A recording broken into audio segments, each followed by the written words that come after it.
All right, so I have this new plan where I think I can I've written this section, this cold open, on Matt Hancock to sound like a newscaster, and I think I might be able to do it.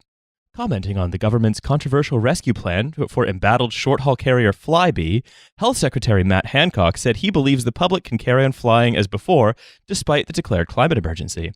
Asked if people should be flying less because of the climate catastrophe following the controversial bailout of Flybe, he replied simply, nope. Nope. Nope. Nope. There it is. There it is. Nope.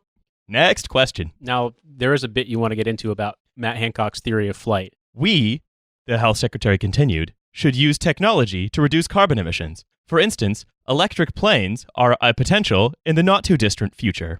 Distant. Fuck! This motherfucker said distant. I, too, want to live in the distant future. I was doing so well. Anyway, yeah, Matt Hancock is now being like, wait, electric planes. This is basically some Steven Pinker cloud ships shit. I mean, I legitimately think that huge dirigibles that operate on, I don't know, like fuel cells are more likely than making planes electric. Yes, absolutely. There is one universe where this has happened, and it is the universe of Neon Genesis Evangelion, Oh, God. where the machines were charged by electricity, but like one of the famous parts of like the original episodes was that they could only operate for like 10 minutes before they had to like power up. They had to have their again. power cables connected to them. So the planes will all be tethered to Earth somehow. Yeah, so it would work, but they would have to take like 10-minute stops. or following each plane around, it is getting hooked by a power cable to a train. And also going the same speed. It's going the same speed as the plane. I would say that It's obvious. Evangelion had a very cavalier attitude towards destroying buildings wholesale and not really addressing the damage that that caused. And so I imagine that this is the same sort of universe. No, because Matt the Hancock whole wants to live in. city in that show was designed to be destroyed and rebuilt, right? That was like the whole purpose of it. So in this Matt Hancock universe, like I don't know, that city will exist, but it will like be like Hull. Yeah, It's- Matt it's- Hancock's constituency designed to be rebuilt every 10 minutes. it's London 3, but it's just instead of being destroyed by the angels and Evangelions, it's just repeatedly destroyed by the inane schemes of Matt Hancock and Liz Truss. However, broken buildings are more fun to do parkour over, so.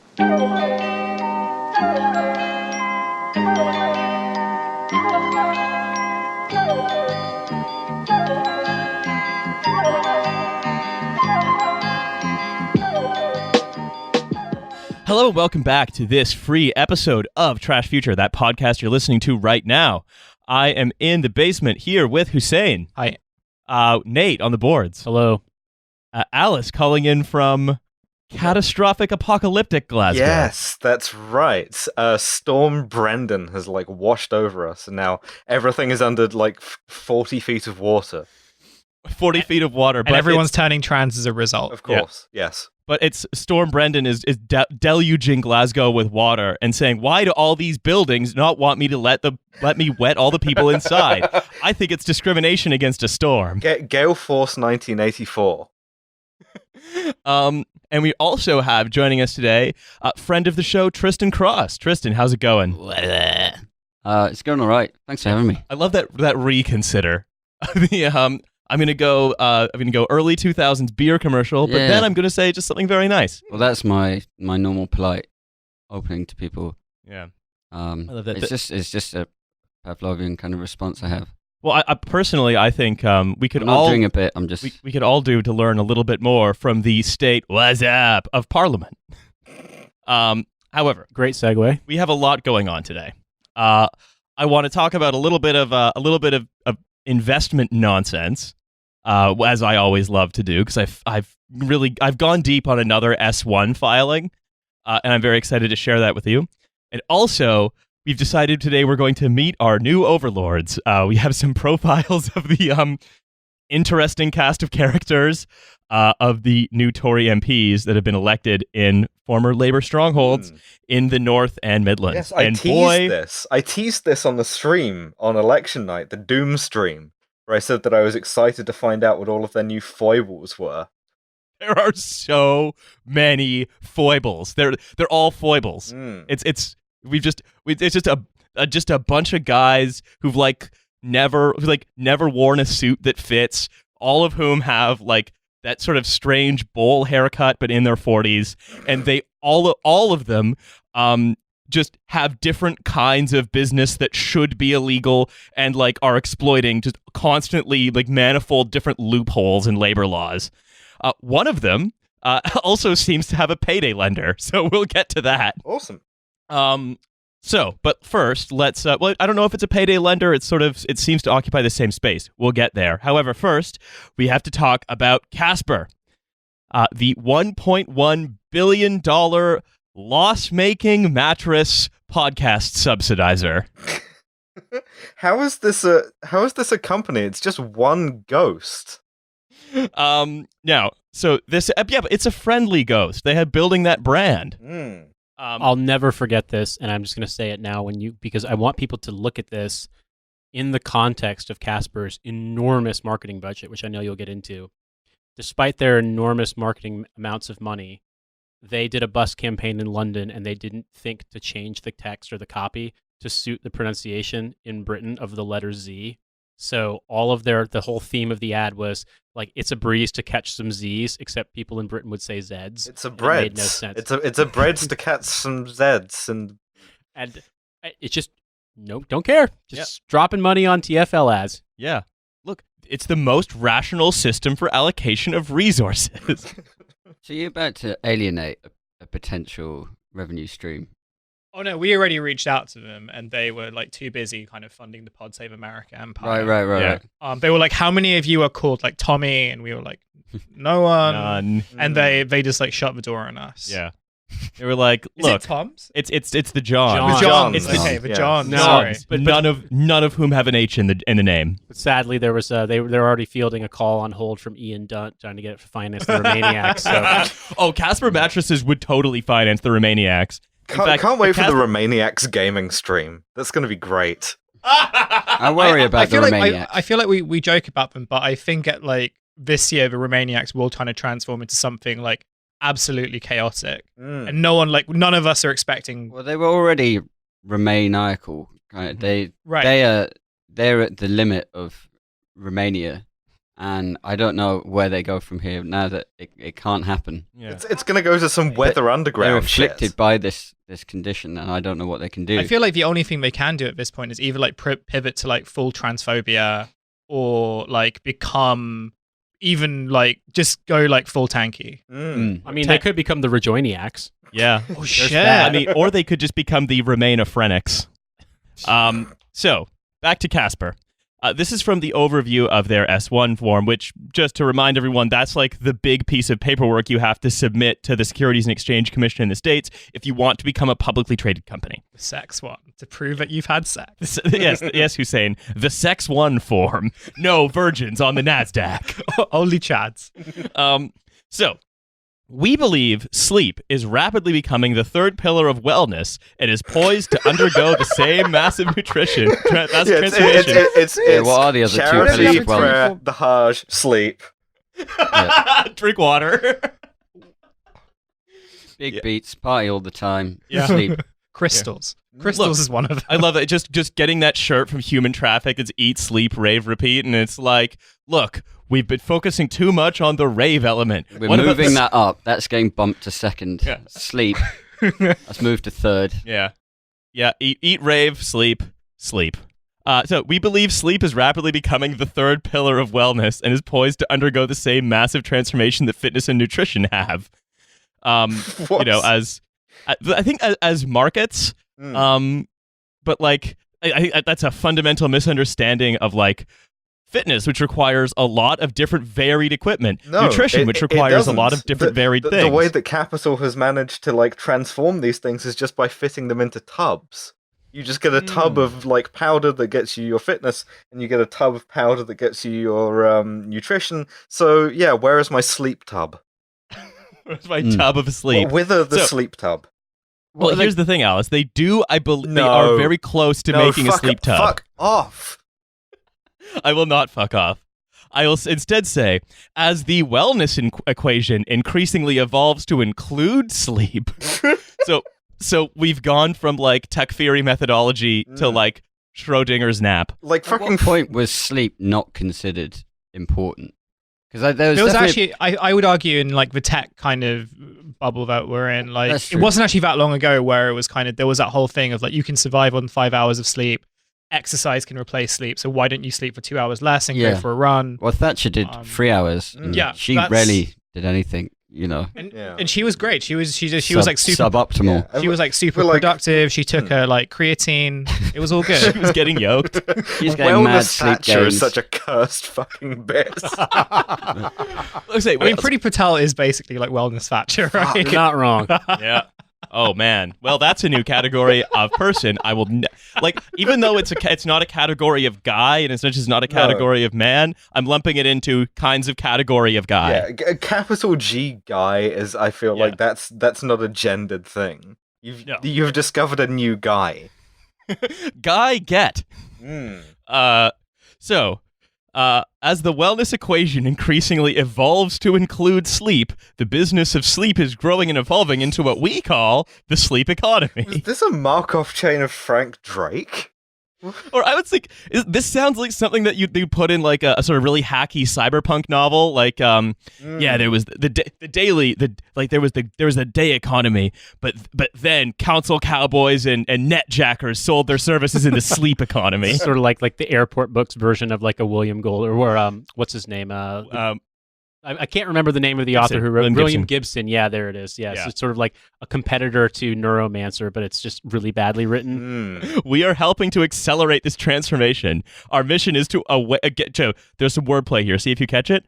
Our mission is to awaken the potential of a well-rested world. I got it because you did a big hand gesture. I didn't realize the new world. that you did like dumb marketing shit for an S1 filing. Like I didn't realize even when you're like talking to the SEC, you're like, we want to talk about vibes. Yes, vibes you absolutely are crucial. do. Because you're basically trying to tell them that you're a real company doing a real thing. And also, it's not just that you're giving that to the SEC, it's also the official prospectus that goes out to potential investors. This is WeWork's fault, isn't it? Ever since they invented like measuring vibes as an indicator of commercial success, everyone's just been vibing. It also like what our mission is to awaken the potential of a well-rested world by doing what differently?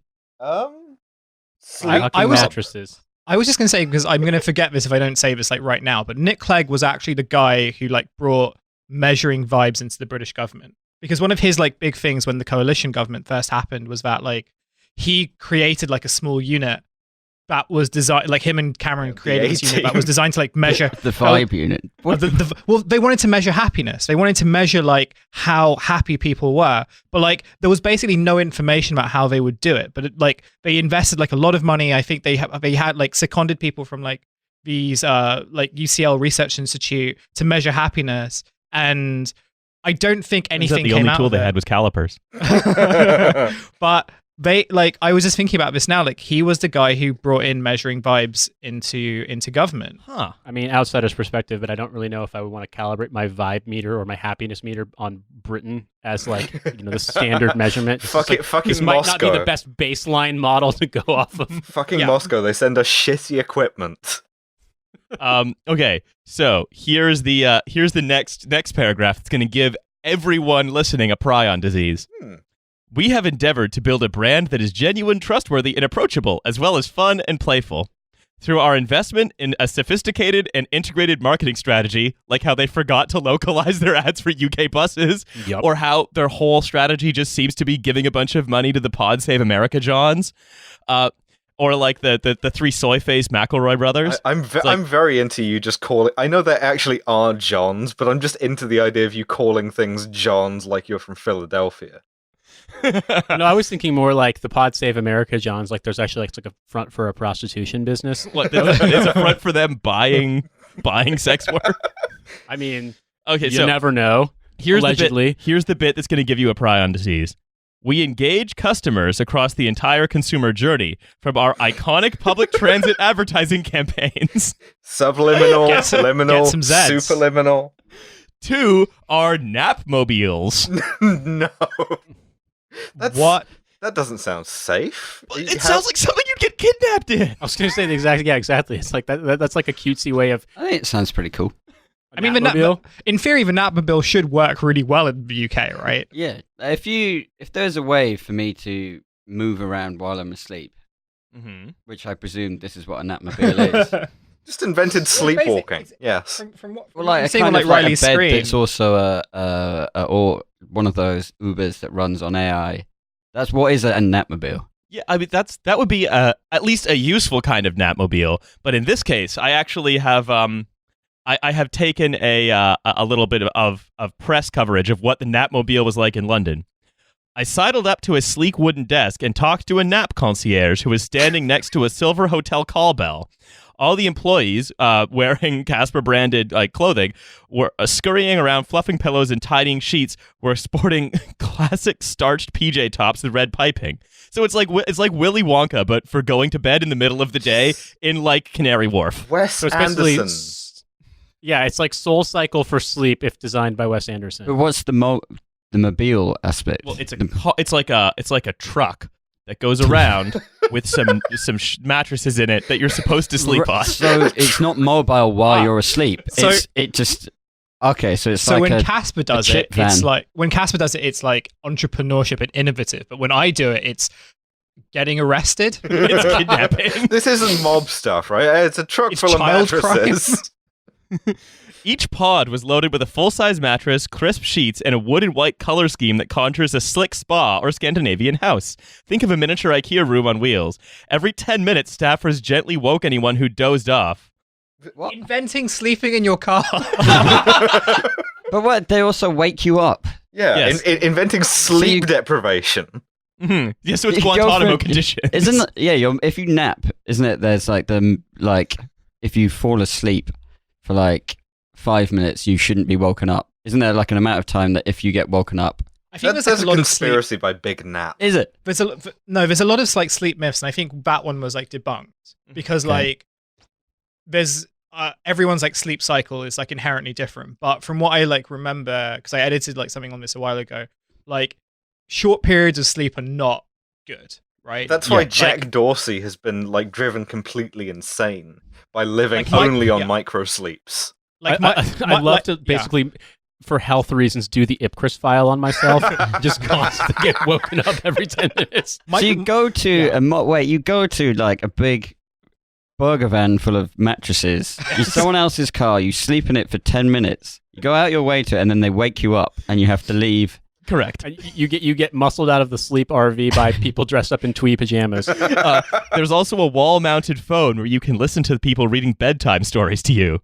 Wasn't this an app? $1.1 billion. Wasn't that what? $1.1 billion for some infantilizing nonsense. it's a crime van. This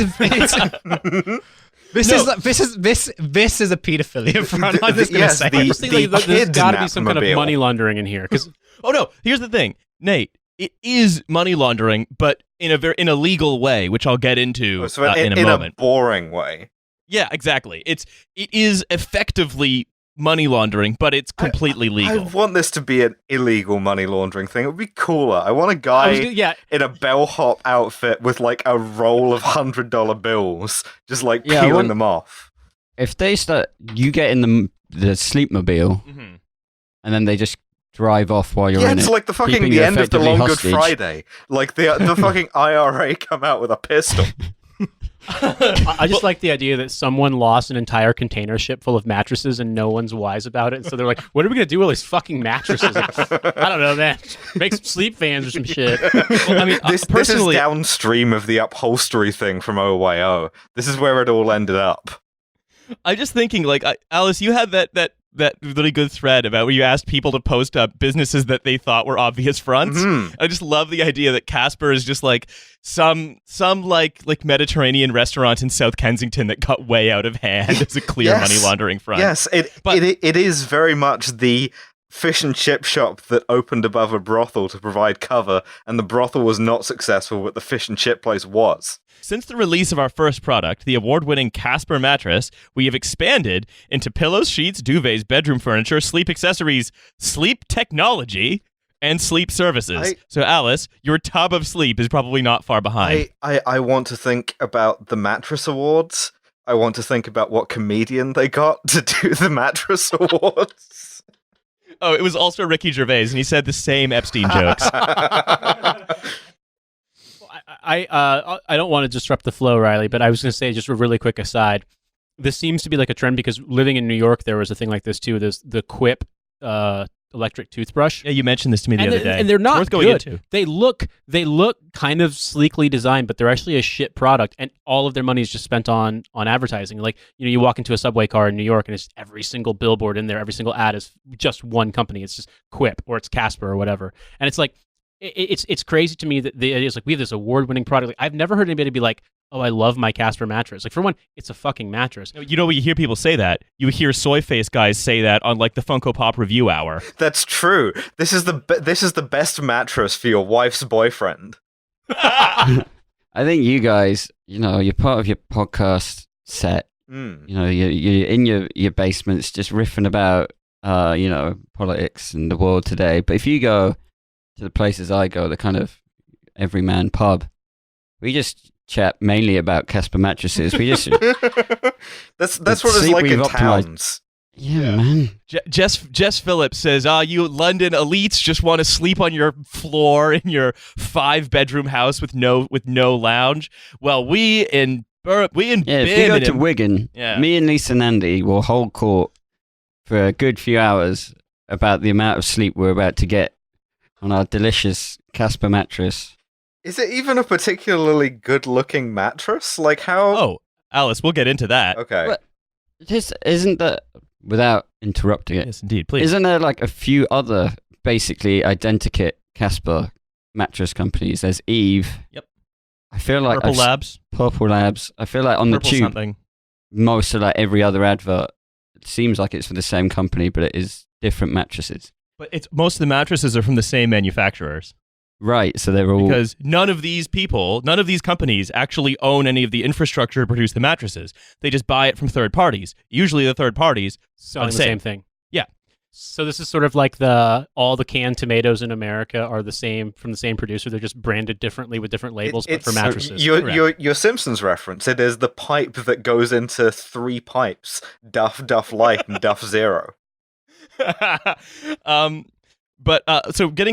come to that in a bit, but sort of getting back on this as well.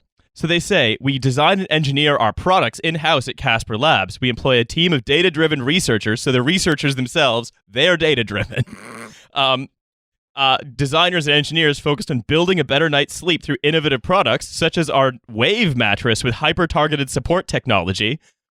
Don't know what that means. And revolutionary glow light, which is designed to synchronize with the body's circadian rhythm and was named one of Time Magazine's best inventions of 2019. Incredible. Wow. A nightlight and a MIT Media Lab shit. waterbed? So basically, this is where I get to. Everything in this prospectus is trying to obfuscate one simple problem. People buy mattresses relatively infrequently, once a decade, if that. All the secondary shit they say in the previous paragraph, and I read a bunch of analyst reports about this, only 16% of the people who buy a mattress from Casper ever go on to purchase a second product from Casper. And so, like, if this company doesn't make a profit during their first round of selling people the one mattress they'll use for a decade, then what will happen once they saturate that market and can't sell them a second product for what?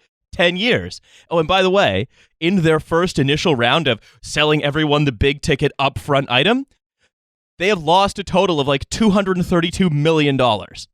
It's a mattress company. It's not a technology company. That mattress companies have been profitable in the past. The funny thing is that like mattresses are literally a textbook example of a grudge purchase. It's so weird that they're advertising them in this kind of like friendly sort of way when everyone hates buying a mattress because it's expensive enough that you have to like not go for a cheaper thing for it, but you hate it and you just end up feeling resentful and shitty about the whole process.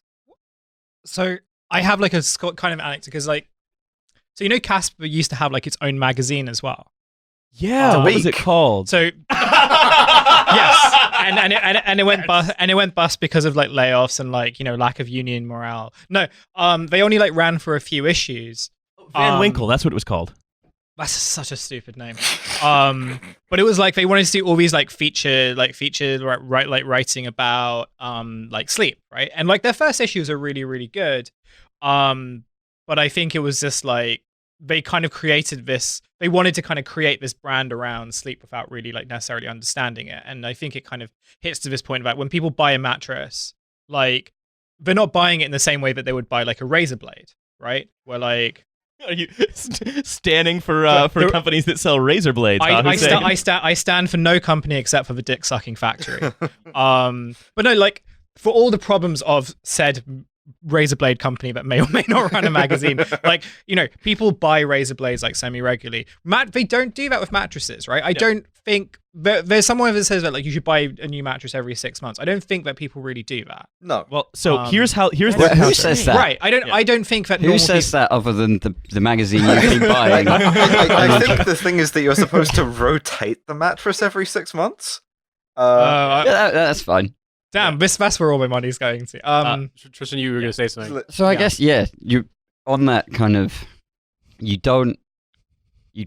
I guess like a lot of advertising is so you remember when you have to come to that begrudging purchase, like, oh, who is that one company I can trust? Yeah. Oh yeah, that brand, I recognize it. Even if it's a 10-year, it's not like a car, it's not like a phone.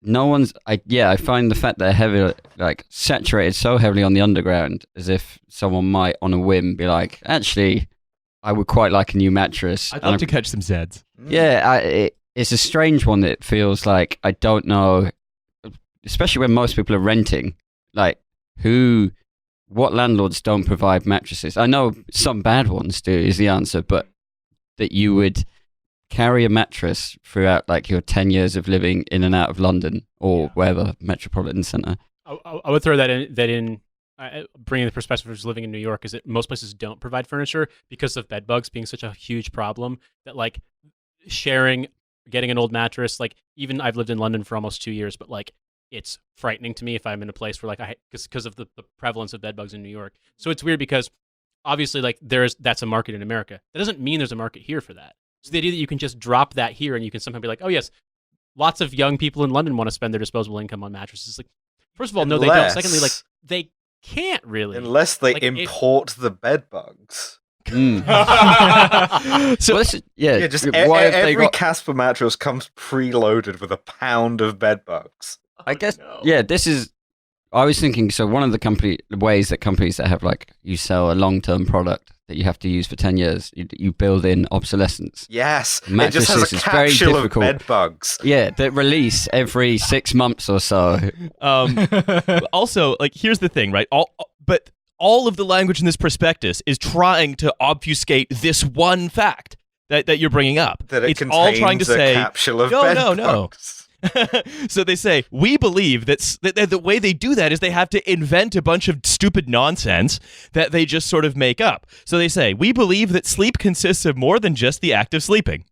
Okay. Hey, what if when you slept, actually it was like a bunch of stuff also around that, and instead includes the entire set of human behaviors that span from bedtime to wake up and affect sleep quality. This is what we refer to as the sleep arc. What are the behaviors? The moral sleep arc of the universe is long, but it bends towards buying a new mattress.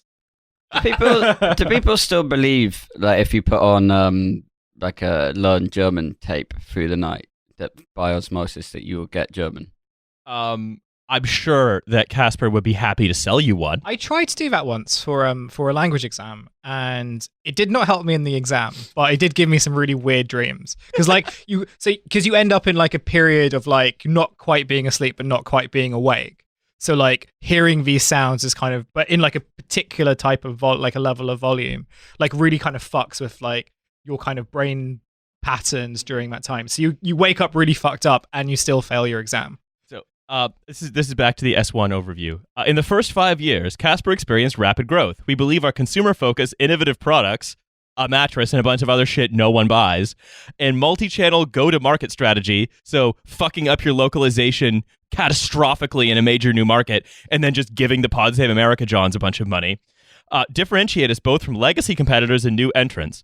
So, Tristan, as you mentioned, like sort of what's the market for this? Lots of people don't buy new mattresses. That's why the company this year alone lost $67 million on $312 million of revenue, and its revenue growth rate has fallen in half over the past year, and it has got $223 million in lifetime losses since it started in the sort of early teens. But it's also important to note, like I said earlier, that none of these expenses relate to the creation of mattresses by Casper, because Casper's production and distribution is exclusively through third parties. So Casper is not so much a loss-making mattress company as a loss-making mattress marketing company. You were right. It is a podcast subsidy. Well, this is from Neil Saunderson, who's an analyst or a director rather at Global Data Retail, which is one of the reports I looked at. The company is, quote, deeply unprofitable because the way it has acquired customers has been through expensive marketing. It has made huge losses, and there's no sign it can turn things around in the near future. Awesome. But it's going to IPO. How much are Casper mattresses?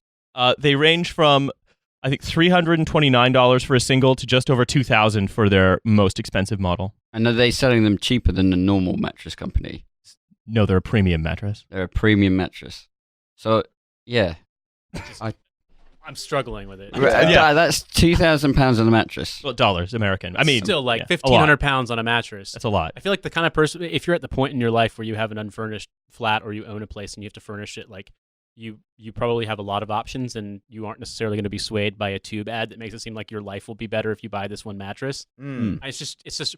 It's just also, do they even have showrooms? Like, well, they did the weird thing where they were like, okay, we now have to get bricks and mortar stores. So it's like, wait, your innovative, disruptive, online-only strategy that allowed you to cut out the middleman and go direct to consumers to pass some savings onto them for a quality product is now being augmented by that thing that you said that you hated and was the past and you didn't want to do anymore. Like, that's the thing, is if people are going to spend money on mattresses, typically they would go to a place where they could buy it. Like, all the crazy upselling notwithstanding, like we will get into that as to how they get around that problem.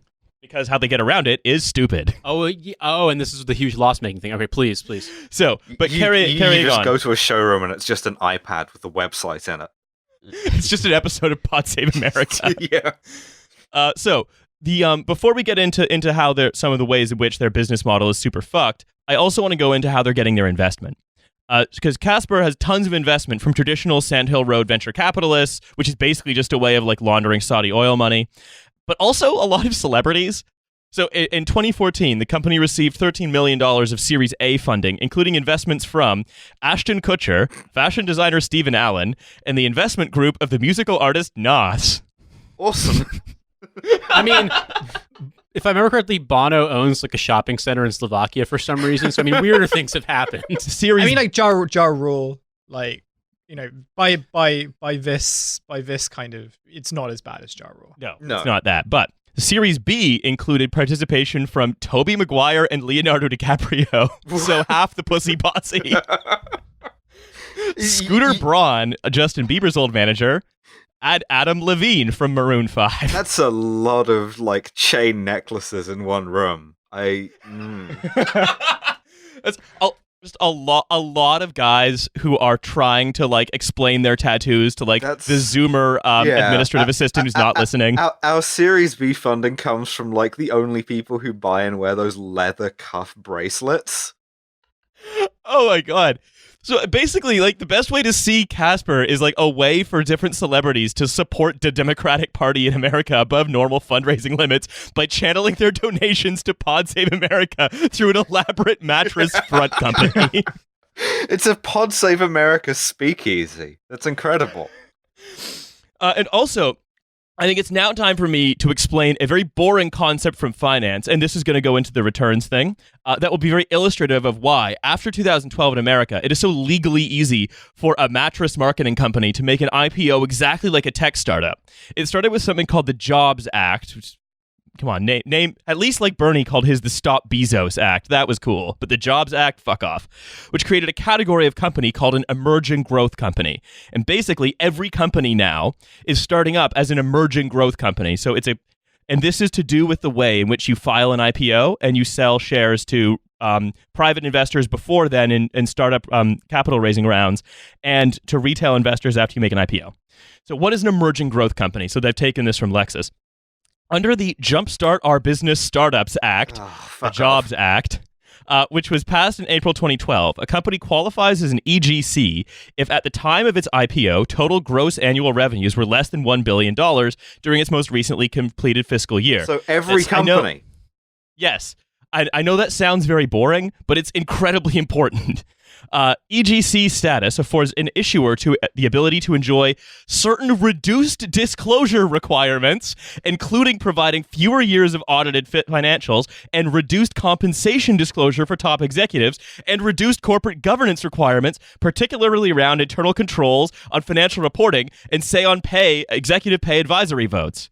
So it's basically, if you can class yourself as an emerging growth company, you don't have to tell any of your investors where much of your money is going, and they have very little oversight of how much you pay yourself. And almost everything is an emerging growth company. And the criteria seems to be if it is a day ending in day when you incorporate. Yes. If you're going to be disruptive or innovative and you have this case that you're going to be a unicorn to go over $1 billion, there you go. This is the most fucking Obama administration policy I've ever heard of just the SEC, which is already a totally captured regulatory agency. The idea that they can still impose a handful of things like auditing on you, and you just show up in your turtleneck and say, "I have a turtleneck, fuck off. I'm a tech company and so is my wife." Then how? We broke Alice. Yeah, I don't understand. Well, here's the thing. In order to understand, this is half the equation. The other half is, you remember whenever we talk about this, we say, look, the goal is to become a monopolist, and a lot of the time, if you become a monopoly, then you can do an IPO and make tons of money. Or if you fail to become a monopoly, you can do an IPO and then, with these reduced disclosure requirements, flog off your dog shit stock onto pension funds and retail investors. So Ashton Kutcher gets to get out basically without losing much money. But then, the nurses union, Len, basically subsidizes his losses. I'm sure this will work out fine. Yeah. Absolutely no consequences for this in 6 to 12 months. I was going to say, as we know, the music never stops. There are always enough chairs. Everybody should just keep buying the fucking 1928 model Duesenbergs. Yeah, it's exactly. It all just goes up, and so long as it keeps going up, it's fine. So, Nate, this is where we get into the return policy thing. This is sort of the end, which is all of what Casper's financial statements indicate is that refunds, returns, and discounts cost the company $80 million. So the product's bad. Well, it's that because when you buy a mattress, how often do you take it back? How bad does that matter? I feel like Here's the fun part: is that they basically have these terms where you can do that at no cost within a certain period. Oh, but then surely you would have to get another mattress. I hate to hack my mattress and fucking void my warranty. Well, considering that all of the mattress companies are selling the same product, just the different marketing. But the one thing they have to do is, because I'm doing a little bit of boring economics here because I think it's necessary. Mattresses are what are called in economics a post-experience good. So there are pre-experience goods where you can know that this plane journey is going to take me from here to here in this following amount of time. I can shop around between them effectively because I can say, well, this one's cheaper, this one's more expensive, blah blah blah. This one's shorter hours for some reason, etc. A mattress is that's pre-experience. Post-experience means you can't really rate how much you're going to like it until you've actually had it. So, for example, that's a mattress. It's comfortable. If it fits my body, if it's sort of idiosyncratically, I like it. And so if you're selling a post-experience good, but through the internet, then you basically have to have an incredibly generous return policy or no one's going to want to buy it. And so all of these companies that are trying to disrupt mattress retail, for some reason, they're all doing it. I don't know why mattresses, but they're all doing it. They all have to have these return policies, which basically mean that enterprising customers can daisy chain a bunch of them together and never have to pay for any mattress at all. Finessing it. That's incredible. That is the energy that we want to see in 2020. Is if we can't get proletarian systems of mutual aid, at least get a new mattress every 6 weeks. And so, in effect, Casper mattresses could be seen as one of two things. Either a way for venture capitalist celebrities to subsidize the liberal podcasts that they like, or a contest between consumers and venture capitalist celebrities to see who can scam who more and faster. We used to just hide cash between the mattresses, but now the mattress is your wallet, constantly rotating between providers. It is a mattress library. This is the GameStop thing. Remember the GameStop story? Yes, the first bank of GameStop. Yeah, the guy that uses GameStop, basically, that you buy games it's in pre-release, and then you can basically get refunds. And if you go to the store, you can get your money back on a pre-release game that you've already got a credit for, and they have to give it to you in cash, or you can ask for it in cash. So whenever he needs cash, instead of going to the ATM, he just returns the game that he's pre-bought, and they have to give him cash. It's that, but for mattresses. Yes. Stealing sleep in a very literal sense. Tristan, any final comments before we carry on to meeting our new overlords? I'm sitting here trying to work it out. What's going on in the world? How long? What are the return limits? Like 100 days. And how many different companies are there? Dozens. And how many podcasts are they sponsoring? They're sponsoring all the soy ones. This thing looks a bit like a pyramid. Yeah, I feel like the detective in Usual Suspects, smashing my coffee on the floor. Think about this. I don't know why they've done it, but I know they've done it. Fucking Casper Soze at it again. Casper Soze, he like stops limping, but it's in the form of a memory foam mattress slowly returning to shape. But so why mattresses and why not any other product that you could? I mean, personally, I think it's because Casper mattresses just did this, had success, and then spawned dozens of imitators. It's the same thing with why Uber. So, like, I guess one more explanation of a concept in economics, which is consumer, like dumping on consumers. Which is where basically it's not that piss dungeon pub thing; it's a different thing. Where I, for one, like the former. Wait, can you explain the concept of the piss dungeon pub? There was a pub where there was a guy in London who was using a urinal in a pub, and he was like, or actually, I think it was somewhere not in London, and he thought he saw an eyeball and freaked out, and he alerted staff, and it turned out someone had basically behind the building had knocked out part of the wall and had redone the pipe so they could just lie there and get pissed on. Yes. There was a Vice article about it. So maybe about 10 so this years was a ago. disruptive industry, like. Well, I think the best way to understand consumer dumping is kind of like the piss dungeon pub, where you see that the same thing.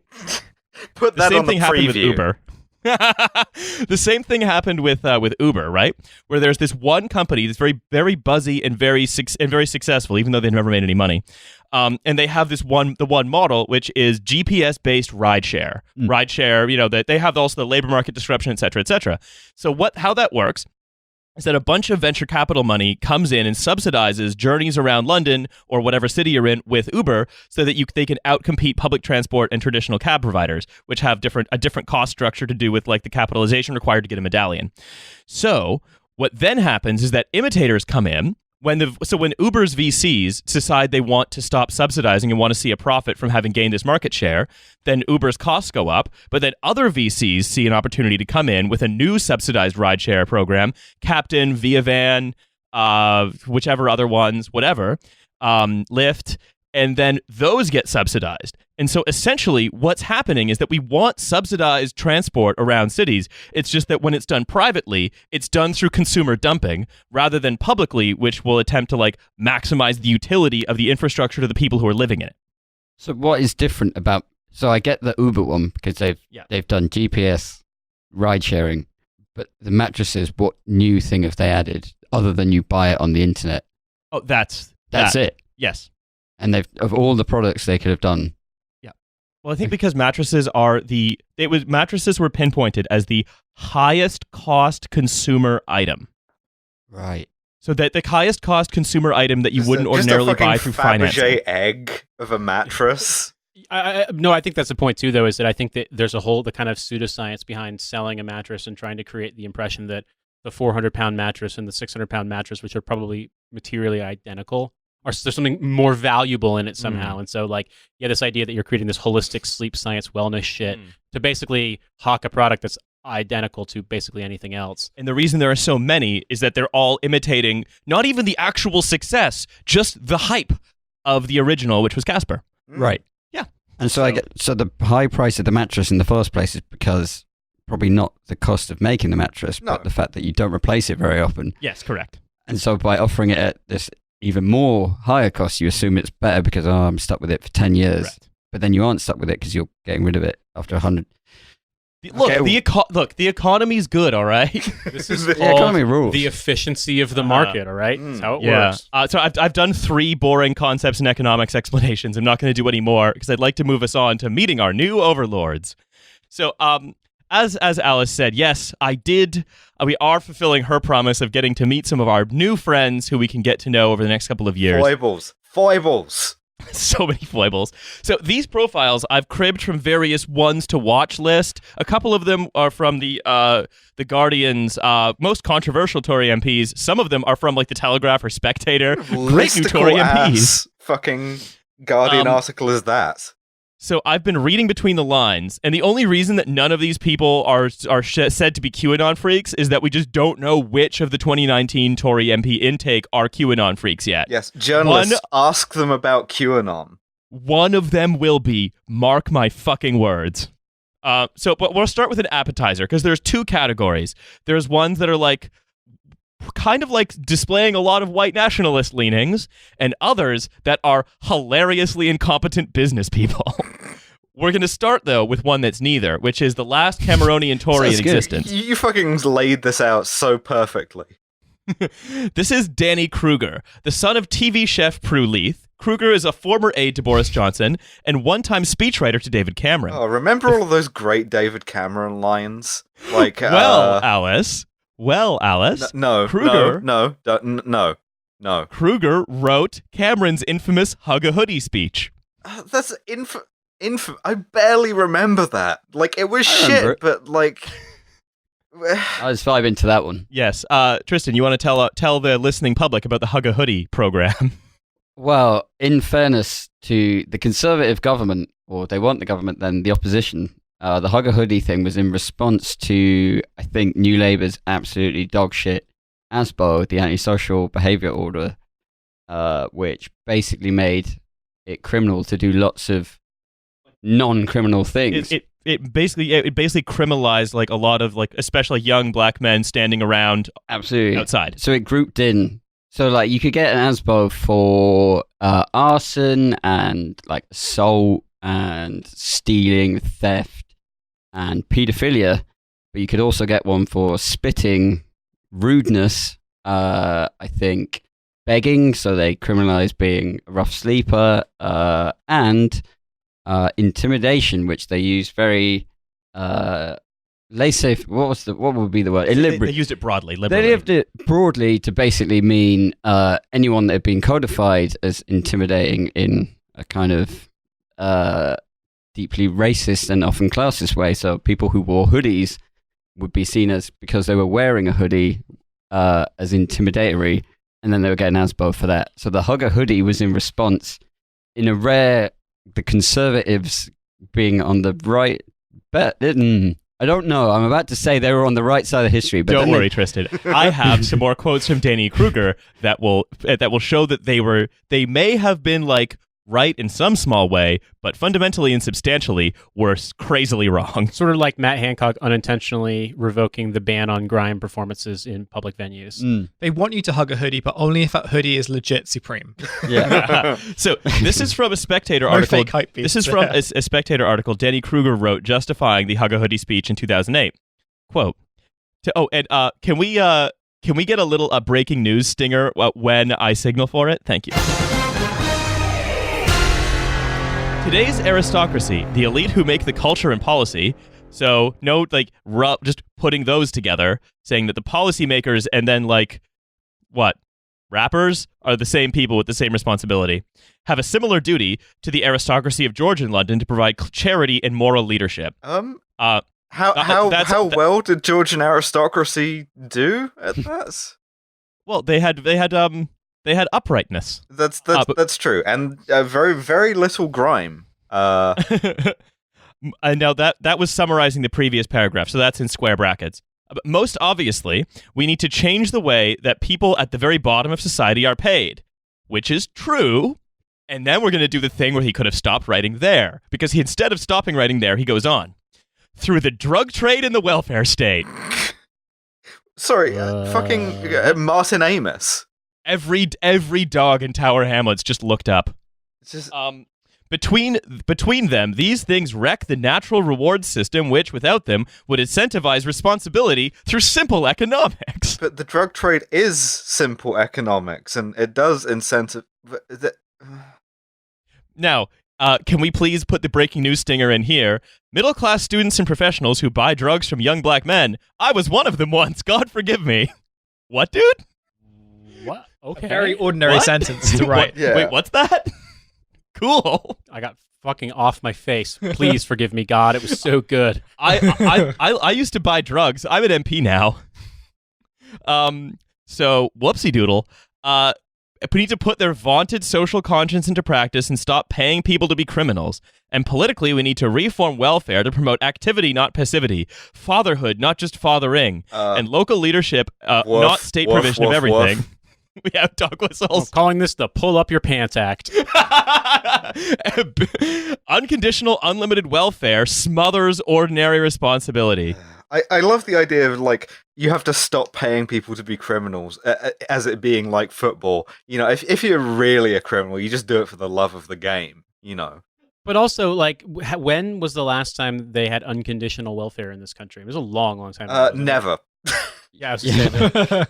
I mean, I know it was easier at some point to get unemployment benefits, but, like, it's still never been easy. Also, like, this is what I always say. Okay, well, you say that all these changes need to be made, but what's the policy you're advocating for? And also, why are you jousting with this fantasy version of things? It's like the only true statement that I've gotten here is that if you're white and you buy drugs when you're young, you can still be an MP if you're a Tory.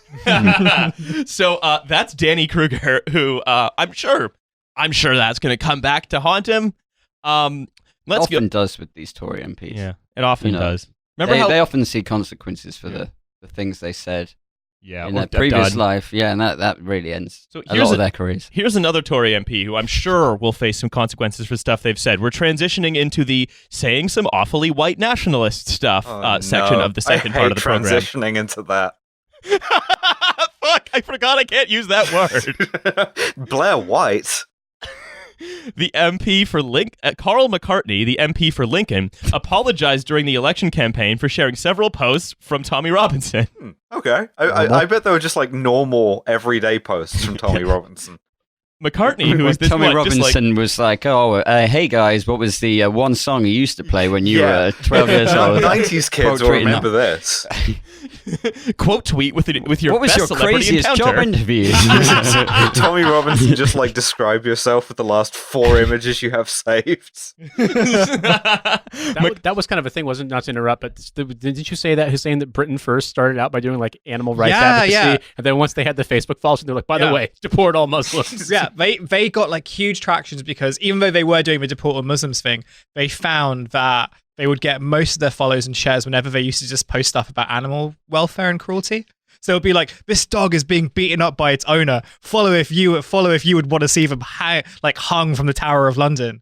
And I've got to say, that's a good social strategy, man. Like, yeah, like they should just learn from Casper mattresses. No, yeah, other way around. Casper should do that. Somebody beating the shit out of a dog on a Casper mattress. You need a soft mattress when you want to secure the future of white children. This is what's going to happen when the right-wing grift kind of like slows down, right? Like at some point we're going to see Paul Golding somehow working for a mattress tech startup. So McCartney, who was also the MP between 2010 and 2017, appeared to endorse a Robinson comment which said the government had, quote, made it illegal to expose Asian grooming gangs. He also shared a letter from Robinson which claimed his murder by Islamic prison gangs would spark a revolution. Oh yeah, 2 things that happened. Yeah. The letter read, I always said I'd sacrifice my life tomorrow if it would end the Islamic takeover of our beautiful land. Carl McCartney apologized once he was elected and no further action was taken. Oopsie daisy. Whoopsie doodle. Beans. Yet another this one. Keeps happening for some weird reason I don't know about.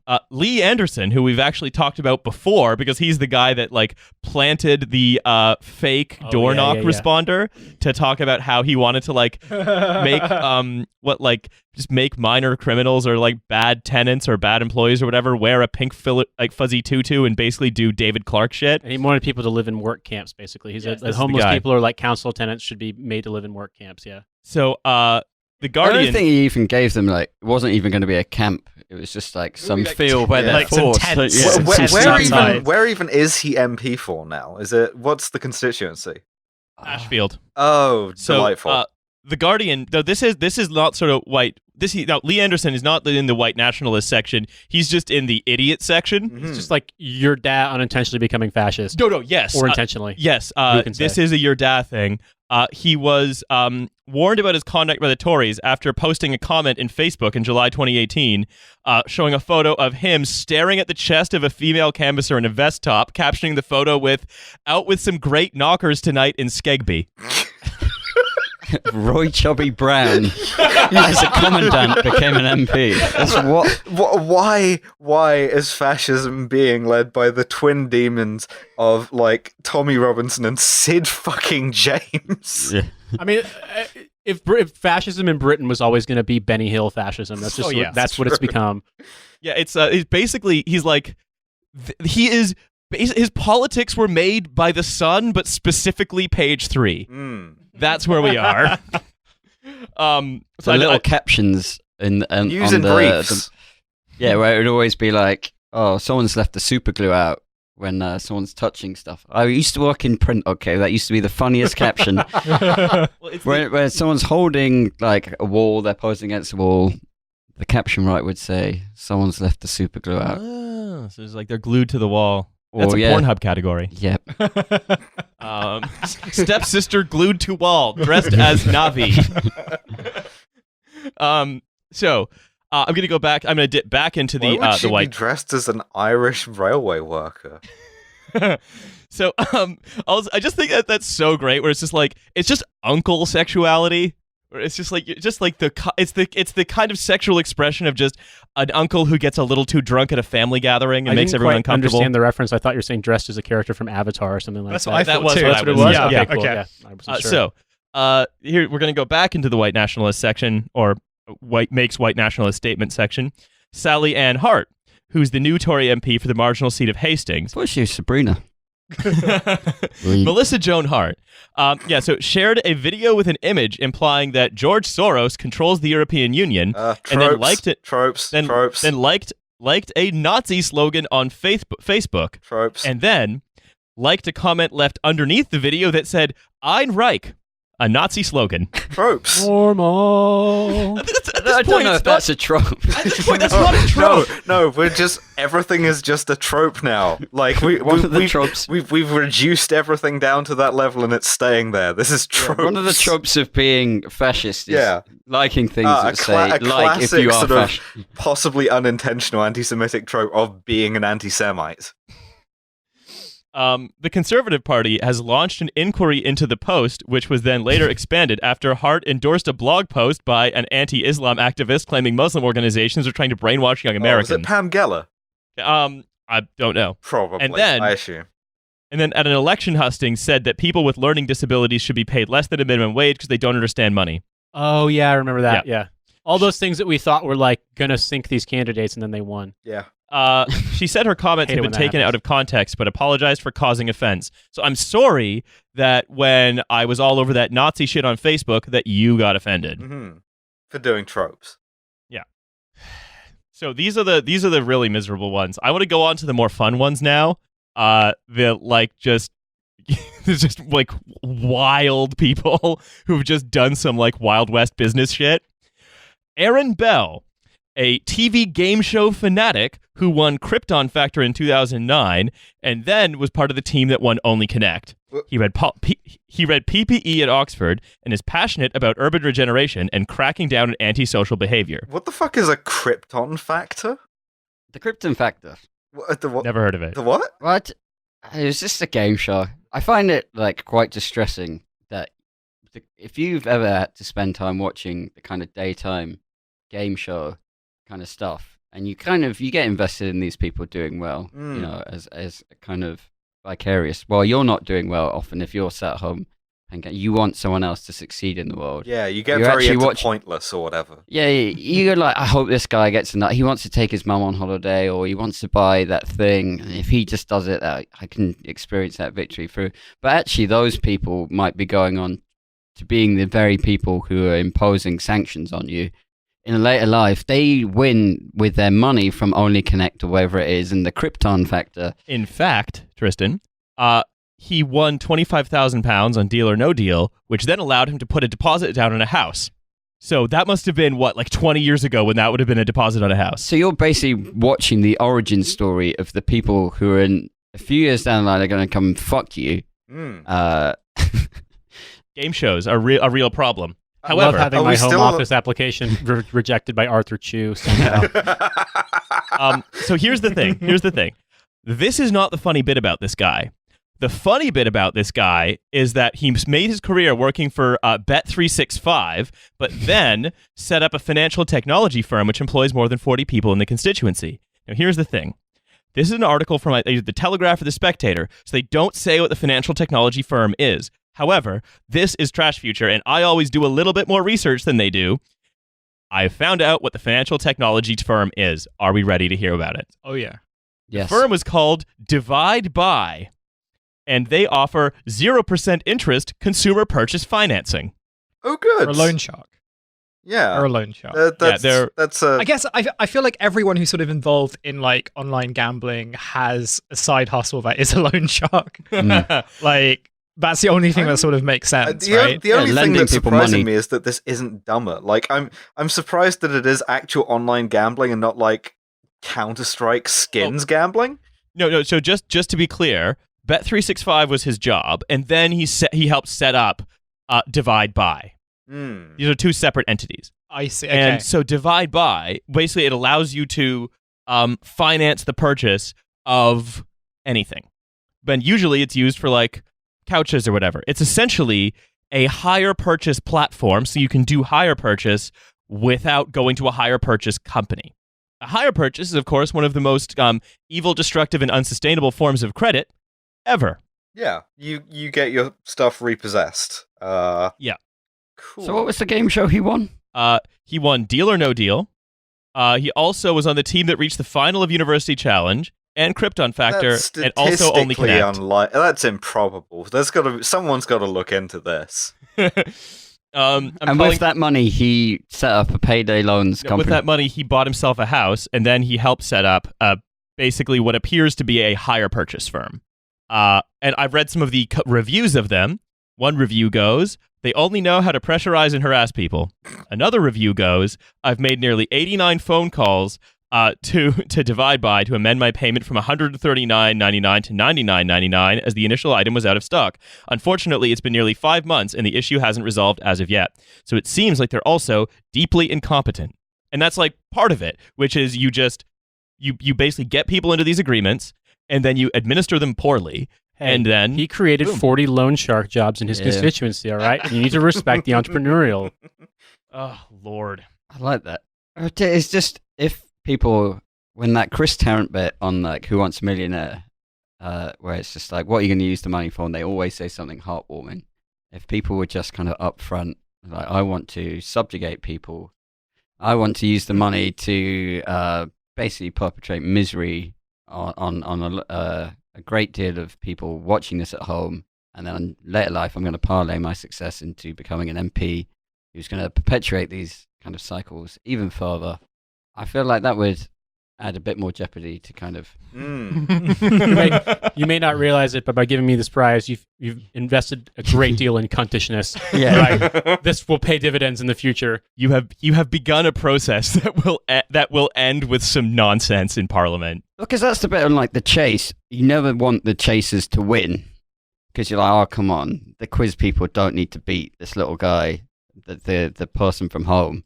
If it was Paul the Beast against someone who really wants... Aaron Bell. Yeah. You've got to vet these people better. We need pre-crime, but for game show participation. Yes! There needs to be a little thing that comes out that tells you what fucking evil shit they're about to do.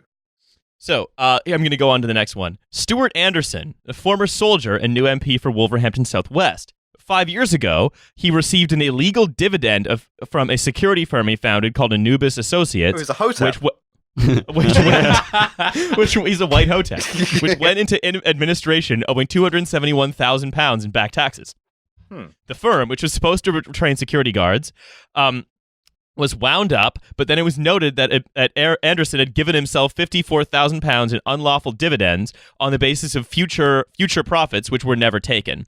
He later repaid only $2,000, which was ruled lawful by the courts on the ground that paying any more might bankrupt Stuart Anderson. Fun fact: if you have ever been if you're bankrupt, rich, this country's plush. Well, yes, but also if you've ever been bankrupt, you can't be an MP. So yeah, that worked out well for him.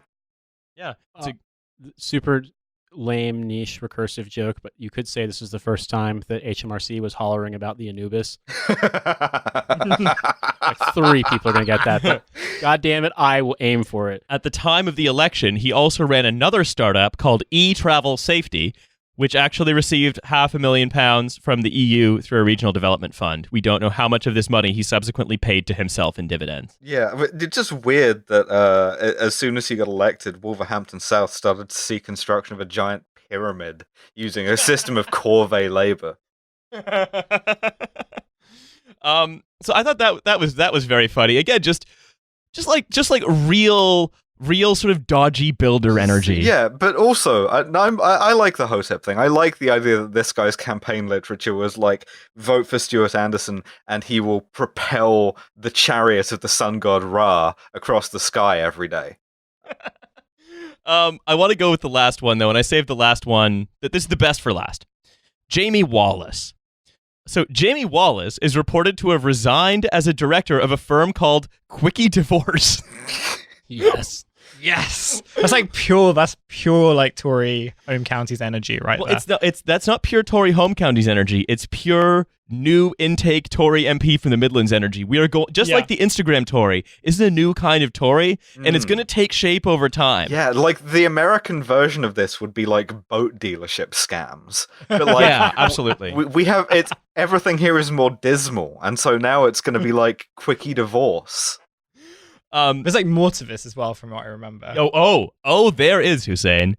So he resigned within days of winning Bridgend, but his name is still listed by Companies House as having a controlling interest in more than 75% of the firm. Why does this keep happening? Why, between this and Donald Trump, why is the defining thing of our era insane grifters winning things they never expected to and finding that it screws them out of their own beautifully perpetrated scams? I don't know.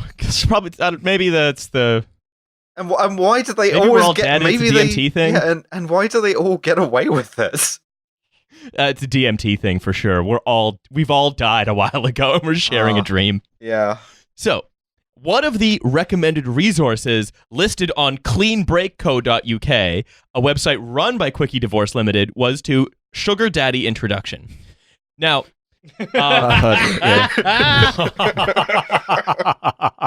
Now, it said that Sugar Daddy was a trusted introduction service that can, quote, introduce you to your very own sugar daddy and solve your money worries. Okay, so the address was...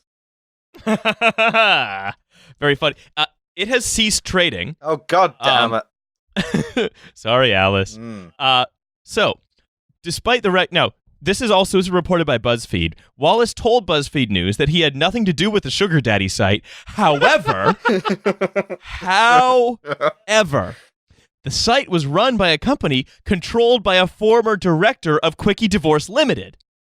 So he's still, like, 7 degrees of separation or whatever. Less than that. He is one of the daddies on the website. he's aware of who the daddies are. He is the sugar may be supplier. One himself. Yes. It's like, yes, Mars may need moms, but Earth needs daddies. Specifically the Midlands. Gonna have to bring this back up again when Ollie's on next. South Wales. South Wales. Fucking up UK geography I'm not from here. Riley. So Bridgend there's a very unique climate in Bridgend where you can develop the best kind of lager. The Bridgend sugar daddy is a cursed idea. Like, that's up there. We've had wellness Thatcher, but Bridgend sugar daddy is... God, there's so many new types of guy coming out of, like... The two genders, yeah. We are absolutely going to find so many types of new guy. I can't quite envision the Bridgend sugar daddy, but I know what the Bridgend sugar daddy drives. Yeah, I was gonna say that. It's an old Audi, right? Yes. Yes! Got it! I fucking got it in one. Absolutely, it's an old Audi. And this bridge end sugar daddy, he always wears a blazer, but he's quite fat, and wears a very loud colored striped shirt, 3 buttons undone. Yes, he doesn't want to make the jump to a double-breasted jacket, but No. he probably should. Oh my goodness. This guy, I can see it so clearly in my mind. As though I'm getting a vision from Anubis. They go to like the one fancy restaurant in like the area, which is like where people go on quote unquote posh dates. But he has like the kind Pizza of Express. the VIP room. It's not. It's never a pizza. Yeah. So in every town, it's one of the front businesses that we talked about earlier. The obvious fronts. I mean, I think all restaurants are front businesses anyway. But I would kind of say, like, based on kind of my sort of primal knowledge of like small towns, there's always like one like unique restaurant. Geno's. Right? Or like, or no, it's usually, depending on what era it's from, it will be called something like unique, but it'll be U-N-I, and really I with a line over it, K. And it'll be like a gastropub. It'll be a glorified gastropub, but like you'll have like a special section where like if a guy is trying to make up like with their wife because their wife caught their Pornhub history, like he'll take her there. Yeah. And that's where I think the funny thing is in my hometown in Carmel, Indiana, we have one of those. And it's literally in the former Carnegie Library. Like the library closed down and this guy bought it and turned it into a gastropub. Yeah. And so we were talking about 2 different kinds of restaurant. I'm talking about a sleek restaurant that has very low lighting and like all very black and shiny and glossy. Yeah. You're talking about somewhere like the Botanist. And you're right, the Bridge End Sugar Daddy loves the Botanist.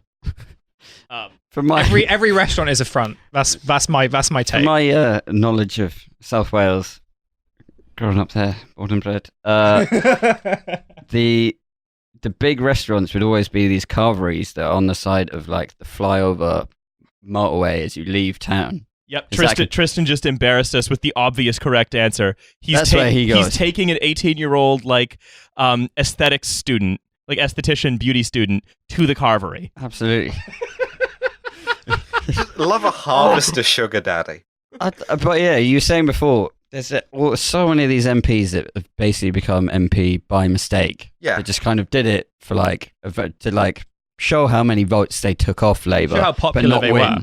Yeah, to like run it close and be able to brag about it, and then accidentally won. Who was the one that took Laura Pidcock's seat? Who his wife, I think, burst into tears. Yeah. Because they found out they had to move to Durham. And that was never reaction. Yeah. We have to go buy the dungarees, man. Yeah, that's one for the real heads. So back to Wallace. So basically, in a statement, Wallace said that SugarDaddy.net, so it was .net as well, was registered in 2004 and ceased operations in 2012, and was owned and operated by a company named SD Billing Service Limited. And then he says something very specific. I have never had a financial interest nor been a director of SD Billing Services. SD Billing Services was dissolved in February last year, and its director was a guy called Adrian Hill, who was also a director of Quickie Divorce. Okay. There it is. So it's just friends. It's just a bunch of guys who are friends. Damn coincidences. And they just love their friends who like identify as limited companies. Which in many ways is the third gender. Bridge and sugar daddies and their like various car keys and bowl friends. I feel like what's really interesting about this is just like the kind of when we kind of think about like revital, like all these kind of like, you know, this whole idea of like everyone being a business owner, and this is the Northern powerhouse, right? I feel like I've kind of like lost in my words, but I think you've kind of got it, Alice. Which is what they really want is for loads of kind of quickie divorce services to open up as limited companies in the north. Yes. That's what all of these are like small be. businesses that are going to get like entrepreneurial tax relief and like tie down like a couple of shops somewhere maybe, and like help prop up a dead high street until 6 months later the economy implodes. Or 6 months later, they get like a visit from Pod Save America, asking like whether they'd be interested in sponsoring another podcast. Mm-hmm. So to close this out, because we've been going for a while, I have the actual text from SugarDaddy.net. So it's very funny to me that TLD is .net. SugarDaddy.biz. We can introduce sugardaddy.gov now. Sugardaddy.mil. Yeah. That's sugardaddy.gov is what diff it is now. We can introduce you to your very own sugar Corbyn would have daddy. won if he promised everyone a sugar daddy, like promised everyone a sugar daddy or a sugar baby. We can introduce you to your very own sugar daddy and solve your money worries. Whether you're a boy, girl, straight, or gay, there's a sugar daddy for you. Well, it's inclusive, at least. Yeah. All our sugar daddies Wait, are rigorously hold on. vetted. If you're a gay girl and there's a sugar daddy for you. Yeah. Cool, I guess. What's that? No, sugar daddy. Look, I mean, this is the DM one me, thing I'm. but also This is the one thing I'm willing to concede to them, which is that sugar daddy is another type of guy, which is not gendered. that's true. Yes. So all our sugar daddies are rigorously vetted to verify their suitability and I trustworthiness. hate when I have to get my rigorous. fucking disclosure to be a sugar daddy. My DBS to like. Sending in your bank statements and If you passport. if you provide the companionship they require, they promise to provide the support you need. Are you a student, a single parent, or just short of money? Thousands of wealthy executives, international businessmen, and diplomats are eager to sponsor you through these difficult times. I'm just thinking about all the rich fucking consular officers in Bridgeport. I was going to say, Bridgend. I don't know a lot about South Wales, but I get the impression that there's not a lot of roving executives and diplomats. There's a few ambassadors. I mean, Yeah. So wait, what is like the foreign secretary just signing up to Fucking To sugar daddy some people from Bridgend. Bridgend Sugar Daddy is an ambassador in the sense that he like will provide you with an edible arrangement of Ferrero Rocher. But Oh my god. Wealthy executives, international businessmen, and diplomats. That reminds me of like the carbon fiber fidget spinner that justified itself as existing because like even international CEOs use fidget spinners. the international and international businessman is doing so Love much that. work. These are all the people who are interviewed in like those newspaper articles about Flybe going bankrupt that are like, yeah, I have to fly to like Rotterdam once a week for some reason to I go from Leicester to Bridgend Yeah, to visit exactly. the person I am the sugar daddy to. Yeah, I work I at, hand I over work my- at the business factory and I fly there every week. I mean, that's the thing. This copy was clearly written by someone who's just like, all right, what's a rich thing? Yeah, what percentage of real actual jobs do you think exist as like convoluted jokes and pranks? Because I feel like that's all of these people's jobs. So total discretion and anonymity is guaranteed. Sugar Daddy has been a trusted introduction service for over 10 years. Our service is not illegal. my not involved in human trafficking landing page is raising a lot of questions that are answered by my landing page. Interested in improving your financial position? Start securing your financial future now by completing a short, easy-to-use, non-intrusive questionnaire, and we'll provide you with a choice of prospective sugar daddies. No money, no commitment. It's actually the plural is sugar's daddy. Oh man, it's just this. Welcome to our new overlords. That's the entrepreneurial spirit that's going to rescue Britain. Yep. Well, welcome to 21st century Britain. It's open for business. It's going to be everyone's going to have a sugar daddy and a sugar baby, and all those people identify as limited companies, and they'll all also run their own sugar daddy services that will pivot to mattress like consumption. Everyone will sort of like develop a magazine that comes out of that. Well, It will last for a short When period you of want time. to have illicit trysts somewhere after you have your carvery date, you want to have a comfortable mattress. Natmobile. I cannot fucking wait for the Ladies love sleeping on a very Yes. comfortable mattress for a very short period of deal, time. The deal with the EU, the new trade deal, is going to get held up for 15 years because it turns out that the only thing that we still trade in this country is dogging accessories.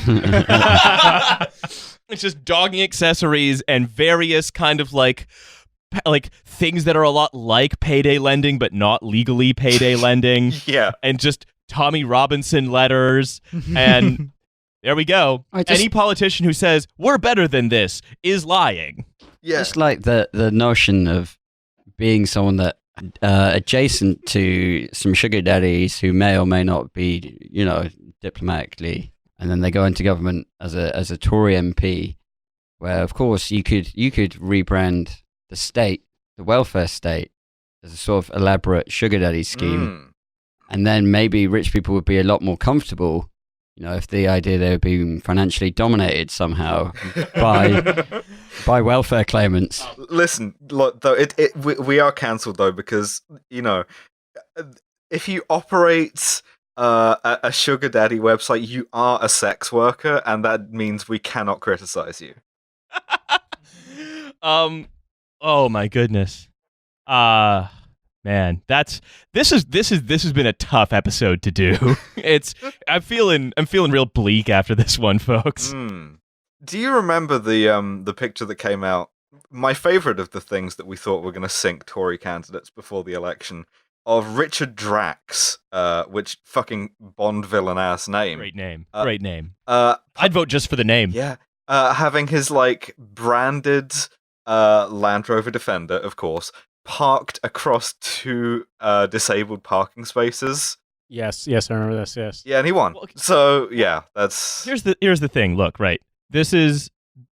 I'll end this on a slightly serious note. We say, why do these people keep getting charlatans keep getting swept into power? It's because they've spent the last 30 years creating a reactionary social movement among people who don't understand the difference between a post and an advertisement. Right? Like, that's why. Because there was an announcement in today that the journalists have met with all the new MPs, and they're all very ambitious for how much infrastructure spending Boris Johnson's going to do in their constituencies, and how I don't think our constituencies will return another Tory if you don't spunk a bunch of money on roads in the Midlands or South Wales or whatever. And it's no, a massive social movement has swept these people into power, and they have a massive social movement that continues to exist. The parties of the center left in the last 30 years specifically discouraged social movements from existing to support them at all. And so we've tried to rebuild one in 4 years? Yeah. 4 years? And it hasn't worked, so we're owned, and we should not try that anymore. We should just go back to being the party that tries to perpetuate itself. Yes, exactly. Well, also the focus on individuals like that, the hubris of Change UK, thinking or the defectors that people care about Mike Gapes or Chucker. We care about we care, but ultimately people don't know Mike that Gapes, their MP. daddy. Yeah, it's a sugar daddy. Milk daddy. Sorry, Tristan, please carry on. Yeah, it's no one gives a shit about they don't care that Chucker Munn is this guy who may or may not be involved in any kind of nefarious activity around the Streatham area, but they do care about just being I'm going to take X next to the Conservative Party, and by the byproduct is you end up with the fucking coughing major in government. Yeah. How many of these people's constituents know their MP's name? Oh, none. Absolutely none. Except all the constituents who really hate that guy who does all the hire purchase shit. Yeah, you have to be detested. Yeah, in your area. Even though they just tick next to the C, and I bet here's one more thing, right? None of these people individually, none of them matter. None of this matters. None of these scandals will mean anything. We're making fun of them because it's fun, but this is politically meaningless. This is not a material analysis. No, exactly. Well, no, because if you try to win on the idea aren't these hypocrites bad hypocrites? Everyone knows they're hypocrites. That's the thing. I don't know. I have maybe a darker view on it because so many people tried to play this argument that in the U.S., for example, that all of the norms violations were somehow going to add up to people choosing to not elect Donald Trump. And I don't even think Donald Trump is going to lose re-election because people love Donald Trump inspires this belief that he just has superhuman powers. And when it becomes that level of belief, when you have that social movement, even if it's just lead poisoned people on Facebook, they'll still vote Republican or conservative no matter what. Do you think that in his day, Hitler was as big a dipshit, an obvious dipshit as Trump was, and in 50 years we're going to get documentaries about the dark charisma of Donald Trump? He just a bunch of ancient people being to try to justify their own participation in genocide, being I don't know, when we saw him it was his oratory, he just held us all wrapped. Well, people do already do this about Tony Blair. I feel this idea that he was this like insane. No, he was a laughable He was dipshit. He was just a technocrat guy that got made fun of every day on every. Listen, you know, it's very, you know. Oh man. Do not miss that guy. He gets cast as Britain's Obama, as this like once in a generation charismatic politician, all because like he didn't get owned repeatedly in the right wing press because he did all the stuff they wanted. Yeah. So okay, fine. Anyway, but that's just a sort of a little note to note that like it's not like we're discovering stuff that's going to make a political difference. It doesn't matter that one guy's There's like no point in you listening to any of the last half an hour. Yeah, if you can, go back in time and unlisten to it. But listen also, to this in your sleep like you're learning another language. Yeah, exactly. And also, I must cut us off now because we've gone very long again. So it only falls to me to say, Tristan, thank you very much for coming out today. Thank you for inviting me. And where can people find you online should they require a good person to follow on Twitter? Or Tristan Cross, follow, RT, keep going. Like, share, and subscribe. And also for all of your freelancing, writing, design, and other consultancy needs, you should speak to Tristan, because unlike all the businesses we talked about today, he actually does something. He can like do some really amazing stuff to your mattress as well. Yeah, I do whatever. I'm a hired gun. If you're a sugar daddy. Yeah. Yeah. I can be sugar daddied. I can do whatever. Just get in touch. Yeah. Anyway, also our theme tune is by Ginseng. It's called Here We Go. You can check that out early. Check that out often on Spotify. Also check Milo, who's not here right now. Check the link in our show notes for his tour dates, which are upcoming, because there are some. And we're getting closer and closer towards our own live show in Bristol for Bristol Transformed. Yes, we are going back to Bristol Transformed. We will be there. Formed. We will do it again. Merchant Venturers Redux.